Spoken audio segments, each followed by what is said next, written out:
அறுவடைக்கு பின்பு வாழைக்கன்றுகள் பெரியதாய் வளர்ந்துள்ளது. ஆனால் ஏத்தங்கன்றுகளில் ஒதுக்கி விட மாட்டார்கள். அதை எடுத்து மறுநடவு தான் செய்வார்கள். ஏனென்றால் தாய்க்கிழங்கு அழுக ஆரம்பிக்கும் பொழுது அதில் உள்ள செய்கிழங்குகளும் அழுக ஆரம்பிக்கும். எனவே அது சரி வராது என்பதினால் நேந்திரன் ரகத்தில் மட்டும் வாழைக்கன்றுகளை எடுத்து மறுநடவு செய்வார்கள். ஒதுக்கி விடுவது எங்கே செய்ய மாட்டார்கள். எங்கள் ஏரியாவில் மற்ற வாழை ரகங்கள் ஒதுக்கி விடலாம்.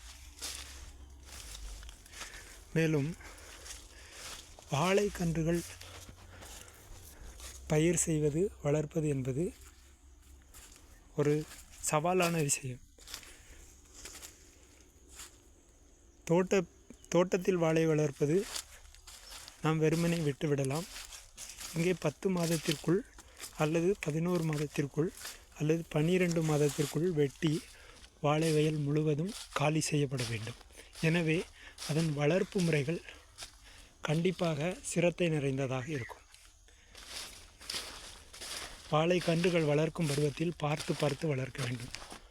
வாழைகள் சரியாக வளரவில்லை என்றால் உடனே தனி கவனம் செலுத்த வேண்டும். ஏனோதானோ என்று விட்டுவிடக்கூடாது. மேலும் மண்கள் உலர்வாய் தளர்வாய் இருக்க வேண்டும். இதே போல் வரப்பை உயர்த்த வேண்டும். தண்ணீர் தேங்காதவாறு பார்த்து கொள்ள வேண்டும். கிழங்கு பக்கத்தில் தண்ணீர் தேங்காதவாறு இந்த பாரை உயர்த்த வேண்டும். இது பார் போடுவது. நடுவில் கால் எடுத்து வாழையை சுற்றிலும் இரு மருங்கிலும் ஒட்டி பார் போன்ற அமைப்பில் உயர்த்தி போடுவது வாழைக்கன்று வளர்ச்சிக்கு சிறந்தது.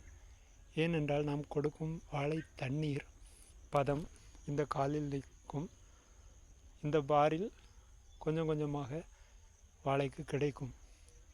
ஆனால் வாழைக்கிழங்கு பக்கத்தில் தண்ணீர் தேங்கினால் வாழைக்கிழங்கு அழுகும். எனவே சிரத்தையோடு கவனமாக வாழைக்கன்றுகளை வளர்க்க வேண்டும். அதை பற்றி நாம் வருகின்ற வீடியோக்களில் பதிவிடுவோம். கண்டு பயன்பெறுங்கள். நன்றி, வணக்கம்.